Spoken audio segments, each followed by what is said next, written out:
Yeah! What up, nerds? This is your Supreme Leader, Kylo Ren. It's been a while, my friend, since I've actually uploaded videos, and here we are again with another interesting topic to talk about, the phenomenon Reylo. And today I am here with content creator Crybaby Little Tears, who is going to talk about why Reylo is canon and why all Star Wars fans need to acknowledge it, because it is 2023. It's been many years since all these movies have came out, and we all have laughed, we have cried, we have moved on, and apparently there are some out there who still can't get it through their thick skull that Reylo is canon. What part of Reylo do they not understand? And that is why, ladies and gentlemen, I am here to talk about the phenomenon that runs Star Wars till this day, even though it's not as popular as it was, but it is still running, still strong, Reylo, and why it's important. Now, before we dive deep into this, like, comment, share, and subscribe to the First Order. Goal is 1,000. We're just a few subscribers away, so please give me some of that love. And please subscribe to the channel at the end of this video if you guys can. Thank you, and I appreciate it. And I'll leave some thumbs up too as well if you guys want to as well. Other than that, enjoy the video, my friends. Alright, take it away, Crybaby Little Tears. Tell me, why is Reylo canon? So, Reylo has always been there since the beginning. In The Force Awakens, Kylo Ren has always cared for Rey. And I know many people will say, no, he just cared about the power. He just wants to be better. No. If Kylo Ren was truly the villain or evil, he would have demanded his stormtroopers to beat up Rey before entering the interrogation scene. Because if you guys realize, the compare and contrast between Poe Dameron's interrogation scene and Rey's, it's completely different. Poe, he's all beat up, he's bleeding, and Kylo Ren is more brutal with Poe. And with Rey, he's more gentle with her. He's literally on the freaking floor, on his knees, while she's sleeping, and he actually takes off the mask for her because Rey is like, oh, you're just some creature in a mask. But the moment Kylo Ren takes off his mask, she's like, wow, you're actually human, you know? Because she was saying that he was just some creature. Totally agree with you, Crybaby Little Tears, with everything you just said. As a matter of fact, there is no monster under your Supreme Leader here. He is not that ugly. He's actually a 10 out of 10. If you don't believe me, I got those high-waisted pants, I'm shredded, I'm good looking, and I'm on covers of magazines, and there's millions and millions of thirsty ass girls out there who are sweating and trying to get under my pants. So I'm no monster, but I could be a monster in bed. Okay, no. I can even go further to say that even in the interrogation scenes, there is a difference on how Kylo treats Poe Dameron versus how he treats Rey. And the fact that Star Wars fans don't understand that is what frustrates you, which I understand completely, because you could tell right away how he treats her compared to him. And the reason why he treats her different, because number one, she's a girl. When is the last time he's seen a pretty nice girl like her? Probably none. Probably has a crush on her and all that stuff. And plus, he was kneeling down and everything and just kind of watching her. So it's kind of obvious that they were kind of hinting there was going to be something between a Jedi and a Sith, which is a really cool concept, to be honest. So I don't get why people freak out over that. Oh, and also, after the interrogation scene, this is not canon in the movie, but in the novel of The Force Awakens it is. Snoke is like, oh, you have compassion for her. And then Kylo Ren's like, what? No? Compassion for the scavenger? That's nonsense. I wouldn't have compassion for her. So even Snoke himself is saying, you have feelings for this scavenger. Instead of taking the droid, you took Rey. And then in the interrogation scene, he's not even talking about the freaking map. He's over here like, I see the island. I see it.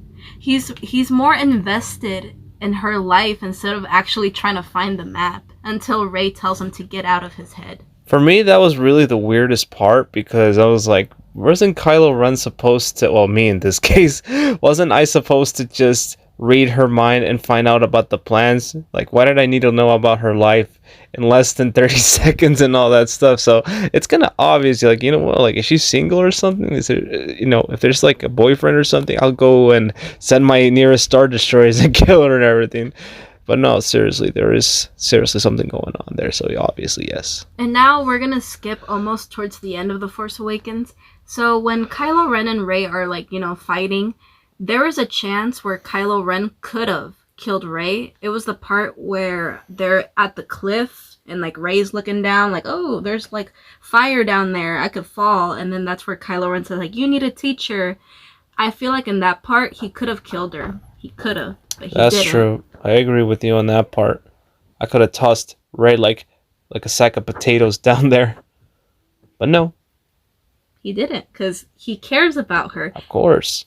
And another important detail that you kind of forgot, Crybaby Little Tears, is that in the interrogation scene, and I know I keep bringing this up, but the way that he was actually a few inches away from Rey is like, okay, what's going on there? Why is he that close to her? It's like, are you trying to go for a schmoochie or something? Because I felt like a lot of tension was going on there. And even when they were where Kylo Ren is reading Rey's mind, I felt like something was going on over there. I was like, okay. Oh, and another thing I want to mention. If Kylo Ren was truly the bad guy, the villain, he could have just told the stormtroopers, okay, get the scavenger, put her in the ship. No, this dude literally put Rey in his arms and takes her to the ship.